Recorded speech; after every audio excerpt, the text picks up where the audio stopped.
आज हम लोग रिडम्पशन ऑफ प्रेफरेंस शेयर का क्लास करेंगे। आज रिडम्पशन ऑफ प्रेफरेंस शेयर का बेसिक क्लास होगा। इसमें हम लोगों को सबसे पहले समझना पड़ेगा कि रिडम्पशन ऑफ प्रेफरेंस शेयर है क्या, उसको कैसे हम लोग कैलकुलेट करेंगे और उसका बाद हम लोग सिंपल एक क्वेश्चन लेके सॉल्व करेंगे। ठीक है, याद रखिएगा रिडम्पशन ऑफ प्रेफरेंस शेयर का मतलब ही क्या हो गया। पहले हम लोगों को पता रखना पड़ेगा कि प्रेफरेंस शेयर हो या फिर डिवेंचर हो, उसमें दो टाइप का होता है एक शेयर। उसमें क्या होता है, एक रिडीमेबल और इरिडीमेबल।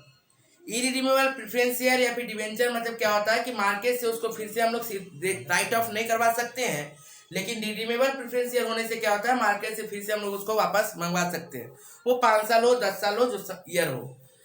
अब जब याद रखिएगा रिडम्पशन किसी भी प्रेफरेंस शेयर हो या फिर डिवेंचर हो, हम लोग तो चैप्टर पकड़ रहे हैं प्रेफरेंस शेयर, तो आज हम लोग फोकस सिर्फ प्रेफरेंस शेयर पे करेंगे। जब भी हम लोगों को रिडम्पशन ऑफ प्रेफरेंस शेयर करना पड़ेगा, तभी हम लोग उस शेयर का प्रेफरेंस रिडम्पशन कर पाएंगे जिस शेयर का फुल्ली पेड अप शेयर रहेगा। यदि पार्टली पेड अप शेयर रहेगा तो हम लोगों को सबसे पहले क्या करना पड़ेगा, उस प्रेफरेंस शेयर को फुल्ली पेड अप में कन्वर्ट करना पड़ेगा, तभी जाके हम लोग रिडम्पशन कर सकते हैं। पार्टली पेड अप शेयर को हम लोग कन्वर्ट नहीं कर सकते हैं रिडम्पशन में।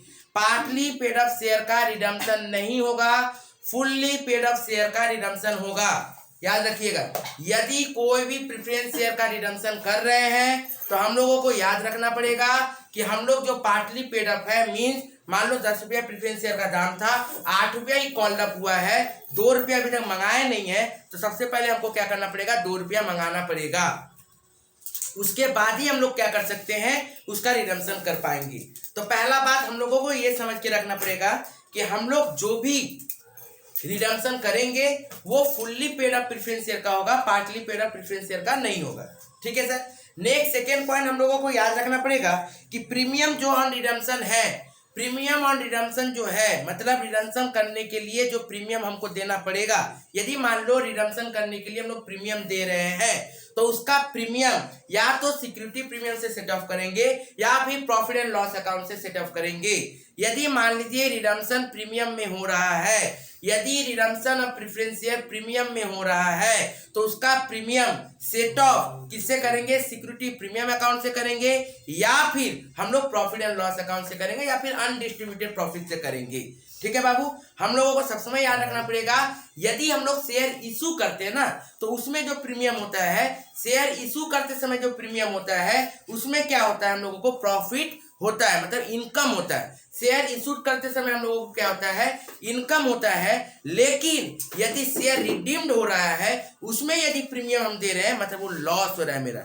याद रखिएगा, शेयर इशूड कर रहे हैं, कोई भी शेयर इशू कर रहे हैं, फ्रेश इशू कर रहे हैं, तो उसमें जो प्रीमियम देता है वो क्या होता है, मेरा इनकम कहलाता है। लेकिन वो यदि रिडीम्ड हो रहा है, उसमें यदि कोई प्रीमियम दे रहा है, तो वो क्या कहलाएगा, लॉस कहलाएगा।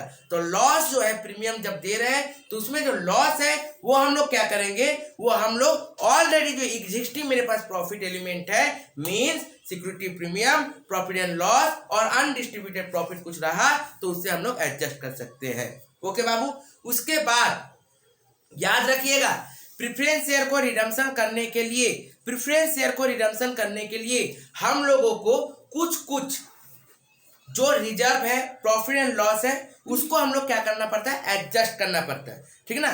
तो एडजस्ट जितना हम लोग रिजर्व का जितना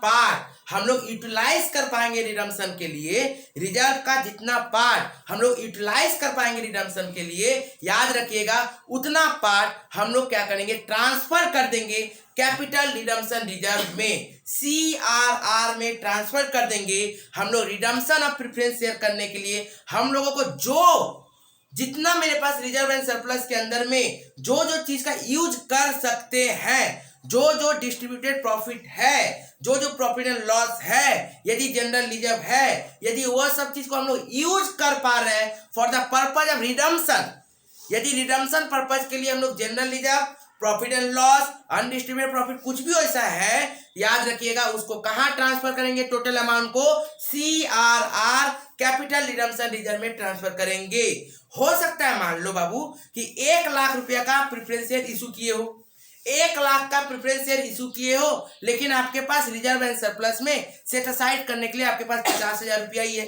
या फिर 60,000 रुपया, मान लो 60,000 रुपया है, तो 1 लाख में से 60,000 रुपया आपके पास ऑलरेडी पैसा है, मतलब इसके लिए आपको फ्रेश इशू करने का दरकार नहीं है या फिर बैंक देने का दरकार नहीं है, ऑलरेडी आपके पास रिजर्व होता क्यों है? रिजर्व तो इसी चीज के लिए होता है ना कि जब फंड का हमको दरकार पड़े तो हम फंड का यूज कर पाए, ठीक है ना।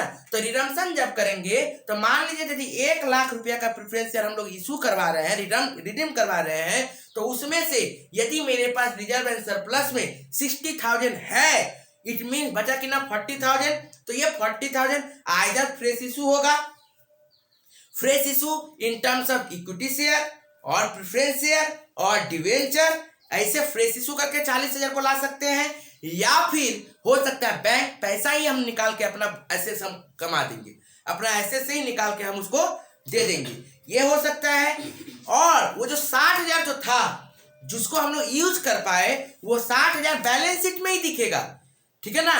लेकिन हम लोग रिजर्व एंड सरप्लस जो है उसमें जो जनरल रिजर्व, सिक्योरिटी प्रीमियम अलग अलग दिखा के रखे हैं, उसको रिजर्व एंड सरप्लस में ही हम लोग को एक अलग लेजर, एक अलग बुक्स में दिखाना पड़ेगा। वो क्या बनता है? CRR, capital redemption reserve. आया बात समझ में? 60,000 जो हुआ वो कहाँ गया? CRR में गया, और 40,000 जो हमको जरूरत है और उसको हम लोग को क्या करना पड़ेगा? Either fresh issue of equity share, preference share और डिवेंचर, या फिर हम लोग को बैंक से यूज करना पड़ेगा, ठीक है बाबू, यहां तक याद रखिएगा। अब देखिए sir, profit and loss, profit and loss का हम लोगों को यूज कैसे कर सकते हैं? अच्छा, उसके पहले हम लोगों को एक चीज याद रखना पड़ेगा, redemption of preference share either हम लोगों को सिलेबस में जो भी करना है मैक्सिमम टाइम में एट पार और एट प्रीमियम ही रहेगा, ठीक है ना, एट पार और एट प्रीमियम ही रहेगा। यदि एट पार हुआ तब तो रिडीम करने में कोई लॉस हुआ नहीं, हम लोगों को security premium, profit and loss का दरकार पड़ेगा नहीं। लेकिन यदि एट प्रीमियम हुआ है, मतलब ज्यादा दाम में यदि बेचे हैं, तो हम लोगों को क्या करना पड़ेगा? हम लोगों को सिक्योरिटी प्रीमियम और प्रॉफिट एंड लॉस, और यदि ये दोनों नहीं रहा तो हम लोग को जनरल रिजर्व से सेट ऑफ करना पड़ेगा, ठीक है। उसके बाद हम लोग आगे आएंगे। याद रखिएगा, प्रॉफिट और रिजर्व का हम लोग यूज क्या कर सकते हैं? याद रखिएगा, प्रॉफिट एंड रिजर्व का हम लोग डिविडेंड देने में यूज कर सकते हैं, इनकॉर्पोरेशन ऑफ द कंपनी, कोई prior incorporation of the company रहेगा उसमें यूज कर सकते हैं। तो ये सब चीजों का हम लोगों को याद रखना पड़ेगा, यूज कर सकते हैं। और बोनस शेयर इशू करने में भी हम लोगों को PL का यूज कर पाएंगे, जब आएगा वैसा सवाल तो हम लोग करेंगे।